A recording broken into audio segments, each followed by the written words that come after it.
ज्योतिष शास्त्र में राजयोग के लिए बहुत से उपाय बताए गए हैं। राजयोग के लिए ग्रहों का उच्च होना भी जरूरी होता है। यदि किसी व्यक्ति की कुंडली में ग्रह उच्च नहीं है तो ज्योतिष शास्त्र में ग्रहों को उच्च करने के लिए बहुत से उपाय बताए गए हैं। आज के दौर में राजयोग आईएएस, आईपीएस, मुख्यमंत्री, प्रधानमंत्री, राज सत्ता की चाबी आदि होता है। प्राचीन समय में राजयोग का अर्थ राजा होना था, जिसके पास हर प्रकार की सुविधा हुआ करती थी। वैसे ही बदलते समय के साथ आज के समय में राजयोग सरकार से तनख्वाह लेना या राज सत्ता कुछ लाना बताया गया है। राजयोग के बारे में और अधिक जानकारी करने के लिए हमने हरिद्वार के प्रसिद्ध ज्योतिष आचार्य श्रीधर शर्मा शास्त्री और प्रतीक मिश्रपुरी से बातचीत की। उन्होंने क्या कुछ कहा है, सुनिए।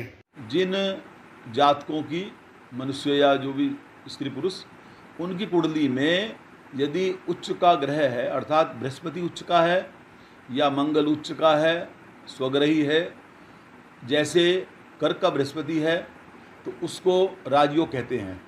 तो कर्क के बृहस्पति वाले को या उच्च का बृहस्पति हो तो उसको राजयोग की प्राप्ति अवश्य होती है। इसके अतिरिक्त जितने भी उच्च के ग्रह हैं वो राजयोग दिलाते हैं।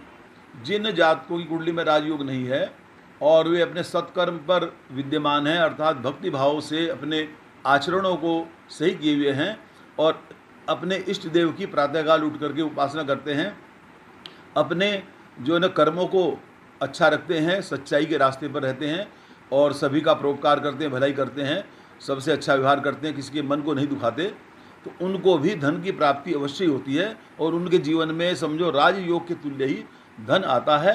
और साथ ही उनको एक मन में संतुष्टि भी होती है कि भाई मैं कुछ किसी योग्य नहीं था, फिर भी मेरे पास कोई भी कमी नहीं है, सब प्रकार से मेरा अच्छा कार्य चल रहा है। तो अच्छे कर्मों के द्वारा, अर्थात कहते हैं उद्यमे नहीं सिद्धंती कार्याणि न मनोर्थई नहीं सुप्तस्य सिंहस्य प्रविशन्ति मुखे मृगा।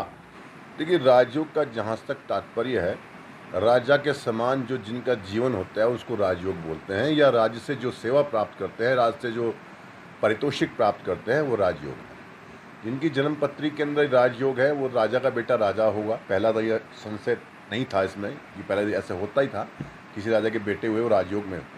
वर्तमान के अंदर यदि आप राजनेताओं को देखें या बड़े बड़े व्यापारियों को देखें, बड़े बड़े बिजनेस पर्सन को देखें, तो जिनके बेटे होते हैं उनके राजयोग अपने आप ही उनकी जन्म पत्री के अंदर विद्यमान होता है और वो बिना कुछ करे ही जो है इतना ऐश्वर्य भोगते हैं, इतना सामान्य दुनिया वालों के लिए शायद नसीब भी नहीं होता।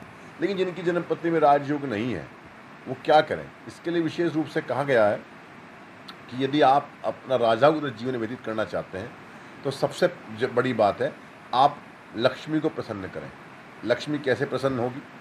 आप सबसे पहले जो है अपने शरीर को जितना साफ सुथरा रख सकते हैं आप साफ रख सकते हैं। आप अपने रोज स्नान, इसके साथ साथ आपको जो है लक्ष्मी की उपासना में जो है कहा जाता है कि श्री सूक्त की उपासना, श्री सूक्त से जो है लक्ष्मी की उपासना की जाती है, तो उस उपासना से जो है लक्ष्मी की असीमित प्राप्ति होती है। नरेंद्र मोदी देखें, चाहे सचिन तेंदुलकर देखें, चाहे फिल्म स्टार गोविंदा को देखें, कोई भी देखें आप, जो व्यक्ति जीरो से स्टार्ट हुआ है और आखिरी तक पहुंचा है, उसने अपनी माँ का सम्मान किया है, माँ को उसने विशेष रखा है।